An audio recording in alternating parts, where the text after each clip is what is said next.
Selamat pagi, hari ini saya akan menjelaskan mekanisme persalinan menggunakan kantong panggul dan kepala janin.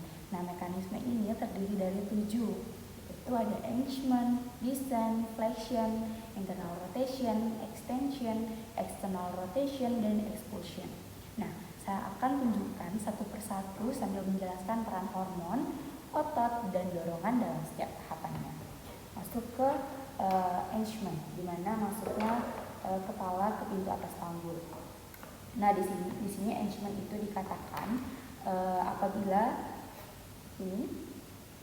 bagian terbesar kepala sudah melewati PAP dan berada di station 0 dalam penilaian station descensus. Nah, engagement saat bagian terendah kepala janin masuk ke pintu atas panggul atau melewati PAP. Ini terjadi berkat bantuan dari hormon estrogen dan relaksin. Nah, yang melemaskan jaringan ikat dan menurunkan kepala janin. Otot-otot uterus dan gravitasi juga membantu dan menempatkan kepala ke posisi awal yang tepat. Nah, istilah penting yang ada di sini adalah asynclitismus. Bisa terjadi saat kepala masuk tidak simetris, misalnya anterior asynclitismus parietal depan lebih rendah atau posterior parietal belakang lebih rendah. Kemudian descent. Nah, descent ini turunnya janin ke rongga panggul. Descent adalah turunnya kepala janin ke rongga panggul. Dorongan berasal dari kontraksi uterus, tekanan cairan ketuban, dan tekanan otot perut dan diafragma saat ibu mengejan. Nah, gerakan ini terjadi bertahap mulai dari akhir kala 1 dan berlanjut ke kala 2. Proses ini terjadi karena adanya kombinasi beberapa faktor seperti haze, kontraksi uterus yang ritmis dan progresif. Nah, tekanan cairan ketuban dan kontraksi otot abdomen atau mengejan, gravitasi terutama jika ibu dalam posisi tegak. Nah, kemudian terjadilah flexion di mana tunduknya kepala janin karena ada tekanan dari dasar panggul, kepala janin mengalami yang namanya fleksi, yaitu dagu menempel ke dadanya. Tujuannya agar diameter kepala yang keluar adalah bagian yang terkecil terlebih dahulu, yaitu diameter suboccipitobregmatica. Ini mempermudah perjalanan kepala melewati jalan lahir. Lalu masuklah internal rotation, di mana rotasi arah ke bawah simfisis pubis. Nah, internal rotation adalah kepala janin berputar ke arah simfisis pubis agar sejajar berputar ke arah simfisis pubis sejajar dengan anteroposterior panggul bagian tengah dan bawah. Otot dasar panggul seperti levator ani membantu membimbing rotasi ini. Hal ini penting agar kepala bisa melewati panggul bagian bawah dengan secara efisien. Nah, kemudian masuklah ke extension, kepala mendongak ke atas dan keluar.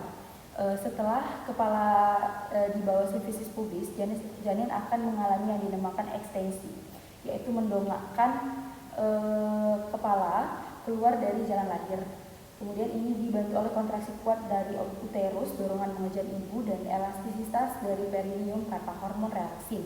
Nah, bagian kepala yang lahir berturut-turut adalah dari mulai dahi, hidung, mulut, dan dagu. Eksistensi terjadi karena tekanan his serta mengejan, otot dasar panggul, dan regangan dari perineum. Simfisis pubis sebagai titik tumpu rotasi ekstensi. Nah, kemudian terjadilah yang keenam, external rotation atau restitusi. External rotation adalah saat kepala janin berputar kembali ke arah semula. Dia menyesuaikan agar bahu sejajar dengan diameter antero-posterior panggul. Ini disebut juga restitusi yang menandakan bahu siap lahir. Kemudian expulsion, lahirlah bahu dan seluruh tubuh bayi. Nah, proses lahirnya bahu dan seluruh tubuh bayi biasanya itu bahu depan terlebih dahulu di bawah simfisis pubis, kemudian bahu belakang, lalu tubuh bayi seluruhnya, dibantu oleh kontraksi dari uterus, mengejan, otot dasar panggul, dan otot abdominal ibu. Setelah itu bayi seluruhnya lahir dan masuk ke kala 3.